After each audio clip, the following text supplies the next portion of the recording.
Si vous aimez ce style de vidéo, abonnez-vous, un like pour m'encourager et surtout, partagez à vos amis. Donc nous sommes dans la deuxième partie de la vidéo, donc nous allons réduire un dénominateur et un numérateur en nombre premier. Petit aparté, comme la vidéo sera traduite en anglais, j'ai donc mis le nom des variables en anglais et l'éditeur en langue anglaise. Donc pour rappel, pour changer l'éditeur en mode anglaise, il suffit de cliquer ici sur la map monde et changer sa langue. Le but est de réduire le numérateur et le dénominateur en nombre premier. Nous avons déjà calculé dans la vidéo précédente les nombres premiers qui sont dans la liste prime number. Et le calcul a été fait dans un bloc que nous avons défini comme calcul prime number. Je ne reviens pas dessus. Vous pouvez visualiser la vidéo précédente qui doit être au-dessus. Donc nous allons faire deux fois la même opération. Une fois pour le numérateur et une fois pour le dénominateur. Pour cela, pour éviter d'écrire deux fois le même calcul, nous allons faire un bloc. Mais avant de faire le bloc, je vous conseille de créer deux variantes. Donc l'idée c'est de créer la variante dénominator et la variante numérator. Puis nous allons créer le bloc. Alors pour créer un bloc, nous allons appeler ce bloc calcul prime number. Et nous allons lui passer en paramètre un texte ou un nombre. Ici sera la valeur dénominator ou numérator. Dans un langage de programmation, nous pourrions passer en paramètre la liste, mais dans Scratch, c'est pas possible.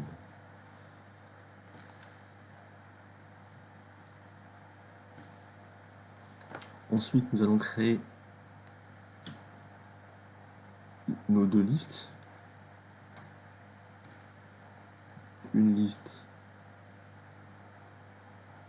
de décomposition du numérateur et une autre liste décomposition du dénominateur. Alors la première chose à faire dans un programme est de ne pas oublier d'initialiser les variables.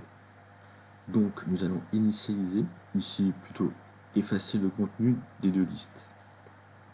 Donc si mon paramètre num ou deno aura la valeur numérator, alors j'efface la liste, décomposition numérator, et dans le même temps, je vais utiliser une variable que nous allons appeler m pour stocker la valeur du numérateur.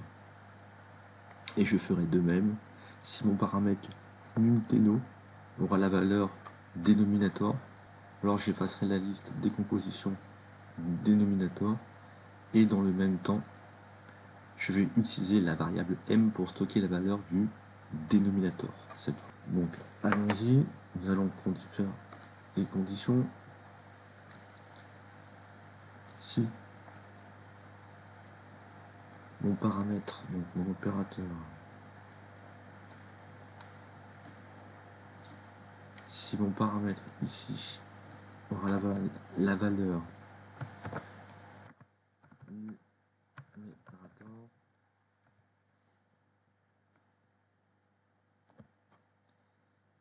alors je vais supprimer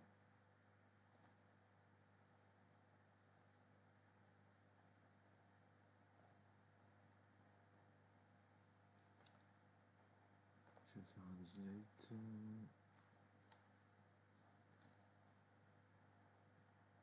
de décomposition numérateur.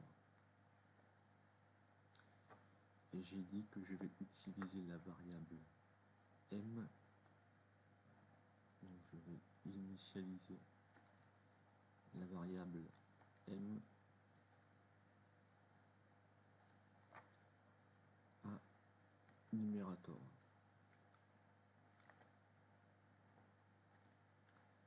Le but c'est de faire exactement la même chose dans le cas où je serai dénominator. Dans ces cas-là, je vais supprimer décomposition dénominateur et je vais cette fois initialiser la variable m à dénominateur. Juste pour rappel, nous allons alors on va visualiser vite fait ensemble l'algorithme, bien sûr en anglais ici, mais traduit dans la description si vous avez quelques soucis avec l'anglais. Donc, comment nous allons procéder? L'idée, c'est de boucler, d'abord de boucler sur la liste des nombres premiers. Je récupère la valeur du nombre premier que je suis en train de lire. Ensuite, je vais tester le modulo, c'est-à-dire je vais regarder si le résultat de ma division est égal à 0 pour le numérateur ou le dénominateur. Ici, on a tout mis dans la variable m. Si c'est divisible, j'ajoute nombre premier dans la liste ici décomposition numérateur ou dénominateur. Ensuite, la valeur m prendra une nouvelle valeur qui sera la division par ce nombre premier. Donc, m prendra une nouvelle valeur qui sera cette division par le nombre premier que nous venons de déterminer. Et nous travaillerons à partir de ce résultat pour continuer notre décomposition. Sinon, si ma valeur m, c'est-à-dire mon numérateur ou dénominateur, n'est pas divisible, dans ce cas-là, j'essaye avec le prochain nombre premier. Vous allez me dire à quel moment je quitte ma boucle. Je quitte ma boucle dans deux cas. Si j'ai fini de lire la liste des nombres premiers, et dans l'autre cas, si mon numérateur ou numérateur, donc ma valeur m, aura la valeur 1, c'est-à-dire que j'ai fini. La petite astuce, pour éviter de faire une grosse condition dans ma boucle, c'est que nous allons utiliser un booléen exit qui aura la valeur qui sera oui ou non, donc la valeur 1 ou 0, pour conditionner mon loop. Donc maintenant, nous allons le traduire en Scratch. Donc la première chose, c'est que nous allons faire une boucle.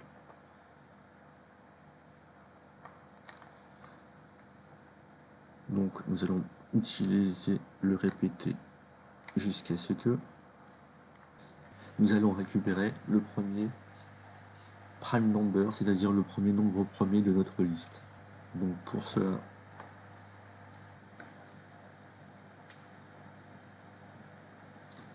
je vais mettre dans J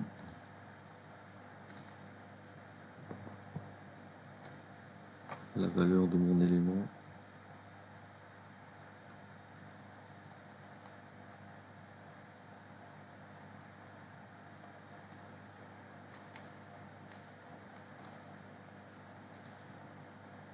Prime number, la valeur I est la première fois.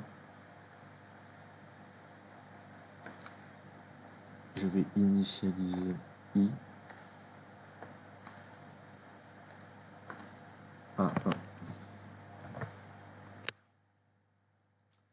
Donc dans J, j'aurai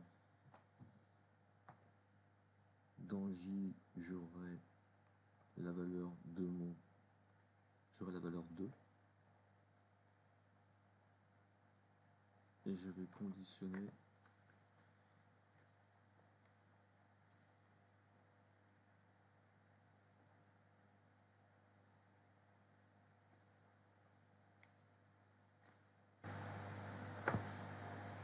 le modulo.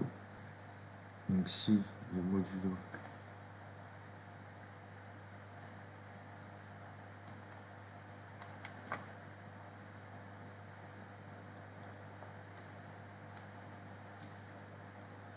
de J variable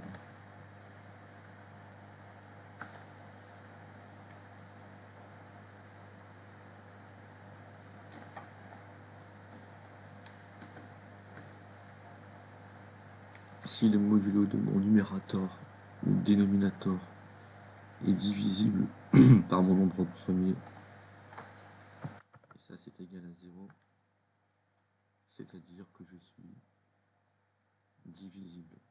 Je fais en fait ce test-ci. Et là je vais tester. Et donc si c'est le cas, je vais écrire dans numérateur ou dénominateur. Donc dans ce cas, je vais juste tester.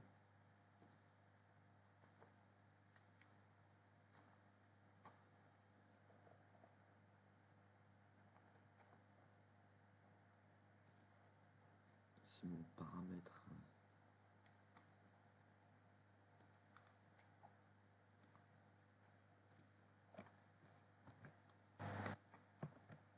est numérateur, si mon paramètre est numérateur, je vais écrire dans décomposition numérateur.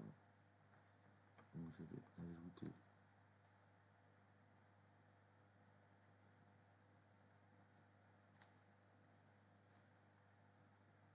mon résultat J dans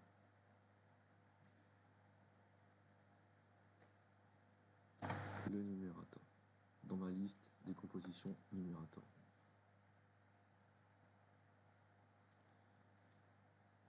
Je vais faire de même pour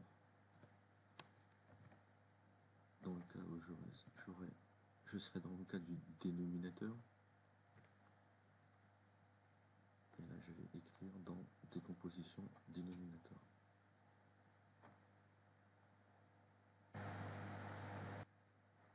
Si je suis dans ce cas, il faut que je change ma valeur m, qui est mon numérateur ou dénominateur, en une nouvelle valeur qui sera mon numérateur divisé par mon nombre premier. Donc, je vais mettre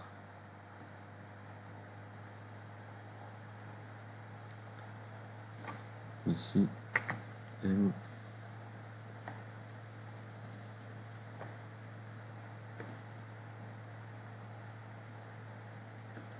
qui sera eh bien lui-même m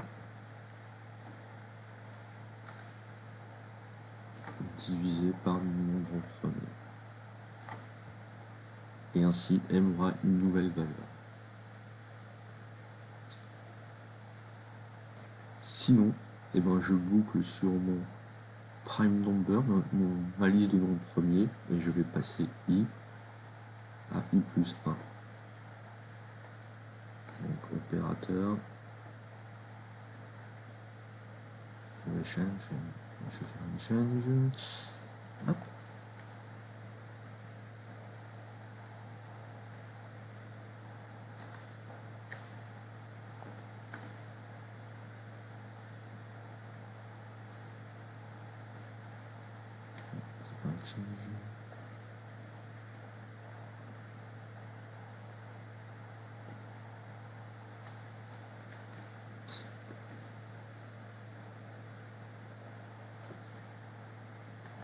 Si c'était un change.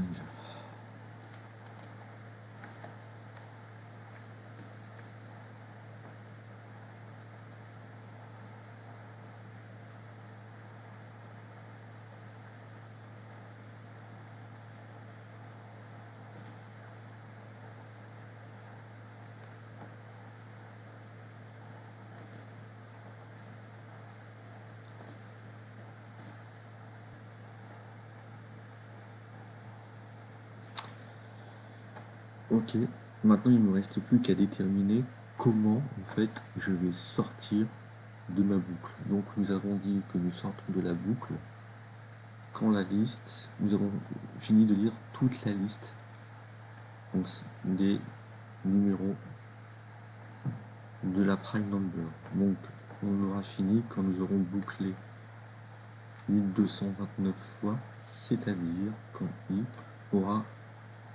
sera supérieur à la longueur du tableau. Donc je vais faire un contrôle.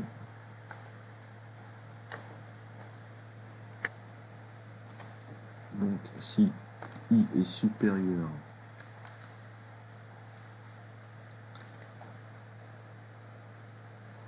à la longueur de mon tableau,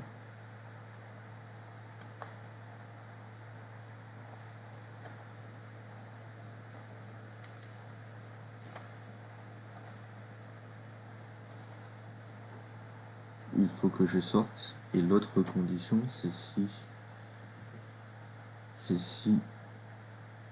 M est supérieur en fait à 1. Donc je prends un autre opérateur.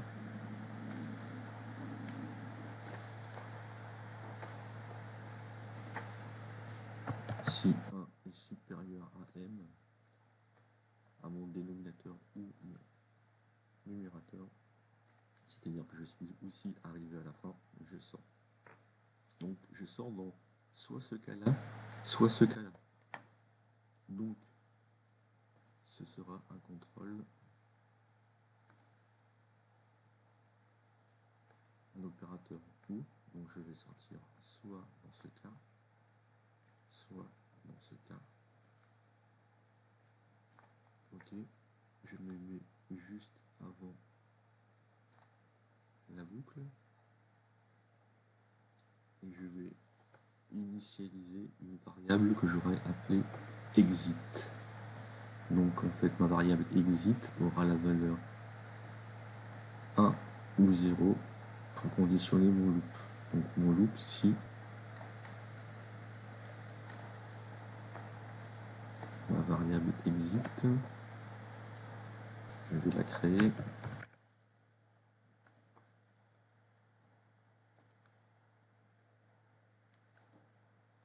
Je sortirai, donc je vais répéter tant que exit sera un no.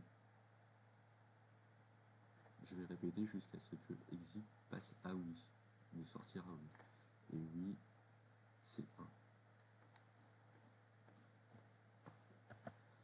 Bien sûr, il faut initialiser la variable. Pour initialiser la variable, avant la boucle, donc je vais mettre exit à 0.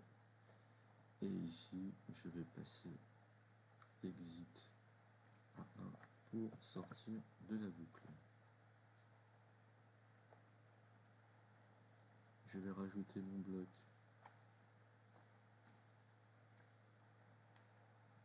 ici. Une fois pour faire le calcul du numérateur et une deuxième fois pour faire le calcul du dénominateur.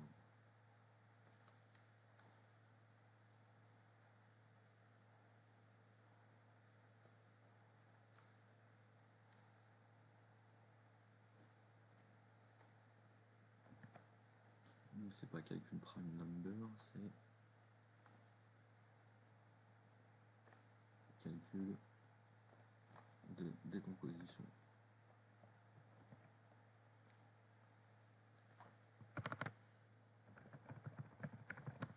Petite erreur de ma part, de dommage, donc calcul de décomposition, dénominateur, numérateur. Ok. Donc je mets mon numérateur à 1000, mon dénominateur à 100. Je lance mon calcul de nombre premier si ma liste est vide. Là, elle est remplie, je ne vais pas recalculer, ça va me faire perdre trop de temps. Ensuite, je fais le calcul de la composition du numérateur et du dénominateur. Juste une petite précision avant de tester. J'avais fait une petite erreur ici. J'avais fait un change au lieu d'un set. Donc il faut bien ici initialiser à chaque fois la valeur M et pas faire un change. Donc je vais lancer, je vais mettre les valeurs plus faciles à calculer pour l'œil humain. J'exécute. Dans le numérateur, j'ai bien 50.